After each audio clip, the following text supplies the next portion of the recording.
Tutorology, best practices for academic support. Today we'll be going over various methods of support when assisting in academic assistance. Traditional versus collaborative learning groups. In traditional learning groups, there is no interdependence, no individual accountability. There is one appointed leader, responsibility for oneself, social skills are ignored, tutor ignores group functioning, and there is no group processing required. Whereas in collaborative learning groups, there is positive interdependence, individual accountability, shared leadership, shared responsibility for one another, appropriate social skills are addressed and modeled, and group process their effectiveness through reflection.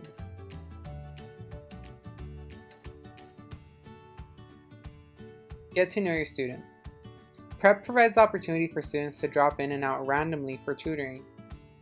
You want to make sure you utilize these moments when they drop in to get to know them, learn about things going on in their life, things they like, learn their names. The name is the most important tool you'll have because this is their identifier. This is how they choose to identify themselves as. By providing students the opportunity to get to know them better, it helps build a safe and supportive environment that will allow them to feel comfortable when requesting a homework assistance.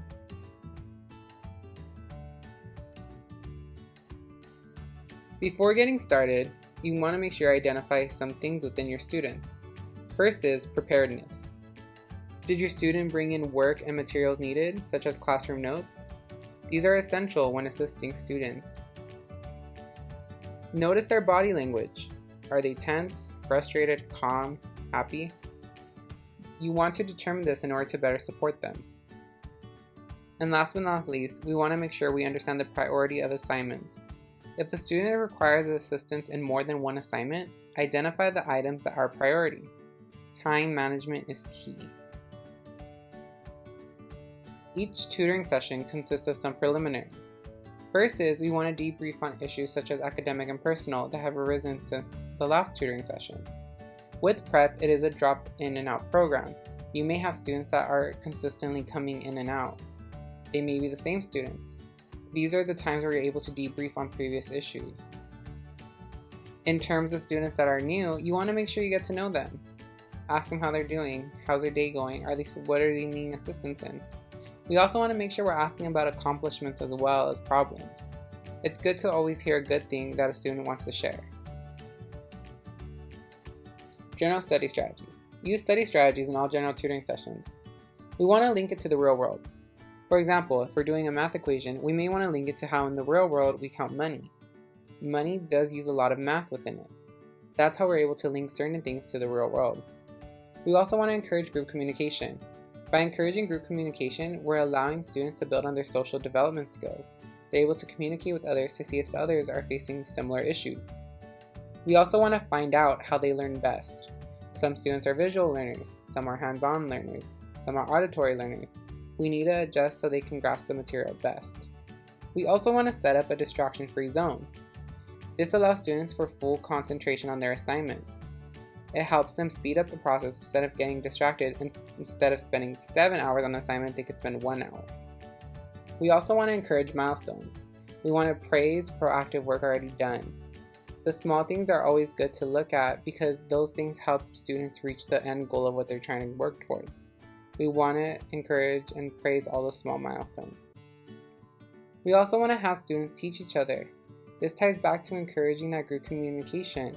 By them communicating with others, they're able to see that maybe I might not know this, but another student may know this. They're able to teach one another. Students should be writing something every session, whether it's on their homework assignment, whether it's notes. They should be able to write something down. We always want to make sure we're generous and we praise and encourage each student that we work with. We want to focus on the behavior, not the student. We also want to let students just go ahead and do their thing when it comes to homework. Let them try out different methods that are going to work for them. They may do something where it works for them that may not work for another student, but that's how we adjust to their learning skills. Open-ended questions. Open-ended questions are a good tool for helping students achieve the answer without completely giving them the answer. For example, in clarification, you may ask, what do you mean when you say such and such? Could you explain the point further? Can you provide an example? Or if you're challenging assumptions, Examples of this would be, is there a different point of view? What assumptions are we making here? Are you saying that? For evidence and reasoning, some may say, can you provide an example that supports what you are saying? Can we validate that evidence? Do we have all the information we need? Alternative viewpoints. In this case, we may ask, are there alternative viewpoints? How could someone else respond and why? For implications and consequences, we may ask, how would this affect someone? What are the long-term implications of this? And when it comes to challenging the question, some examples of this would be, what do you think was important about that question? What would have been a better question to ask? The reason all of these are open-ended questions is because they're not a simple yes and no answer. They allow students to critically think about what they are going to respond with. Now let's talk about some point of confusions that students may have during a tutoring session. First and foremost, students should be able to identify exactly where they get stuck. They should also be able to show you what they have already tried before asking for help. So when approaching a student who has a question or confusion on an assignment, ask them what they've already tried so you can help identify where the point of confusion is if they can't already. And then some confusion also comes from not having the correct words to explain what they are stuck on. This is when supporting students with key terms or helping them communicate with their thoughts in a more detailed manner will support their overall learning. Now let's talk about facilitating a tutoring session. Always know that you should encourage all students to request help when needed. And it's okay because we don't know what we don't know, right? And always use questions to help students find their answer, going back to the inquiry-based model. You're a role model, and you should always have a positive attitude when it comes to learning. And get to know your students' learning styles, as discussed in the previous slides. Have your students use their notes, workbooks, or examples on their worksheets to work towards their answer. And then coach students to ask inquiry-based questions, such as, I wonder, I investigate, I record, I discover, I think, I try, and I reflect. To add on to inquiry-based questioning, let's talk about inquiry-based tutoring. It's your responsibility to prompt the thinking and guide the students to the answer. For example, when it comes to remembering the facts, ask the questions who, what, where, when, and why. When it comes to analyzing, what's the relationships between the facts? Some questions you could ask: why do you think? What motive is there? What can you conclude? And when it comes to understanding, what do you know about the facts? Can you explain? Give an example, describe what, or what does it mean? And then when trying to use inquiry-based tutoring when it comes to evaluation, do you agree or disagree with the facts? And then dive deeper. Would it be better if? Why do you think that?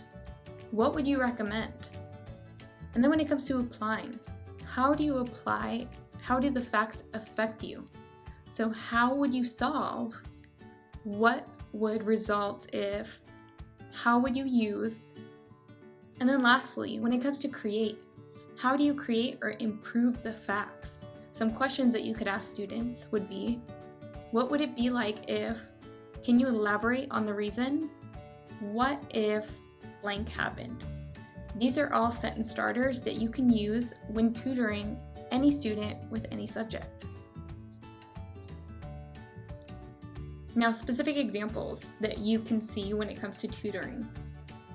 Instead of saying, you need a comma here, giving the specific direction needed for the student, doesn't allow them to think on their own or find the issue at hand. Try to say instead, you left a punctuation mark between here and here. Can you find it? Another example is, instead of saying, the directions say this is what you need to do, followed by showing the student what they need to do, try and say, read the directions out loud. Let's underline the key terms that might make it confusing or more clear that will support our understanding. Tutoring session is over. How are you going to launch your students? How are you going to send them out after the day has ended? Well, the first thing you should do is have the students reflect on what they have learned or completed for the day. Did they work through a problem together? Do they still have questions on a problem or assignment? If so, make a note and inform the student tomorrow. We will make more time to focus on that work together. And then leave the session on a positive note of highlighting what the student was able to accomplish and or did well. Now let's recap on some classroom homework norms.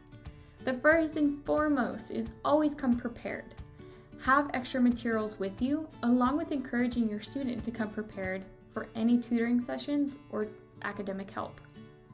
The second one is identify organization preference of the student to support the student being prepared. Are they more into journaling? Are they more into calendars? What type of organization do they have in order to stay up on their assignments? And then 3, create a quiet learning environment for the student.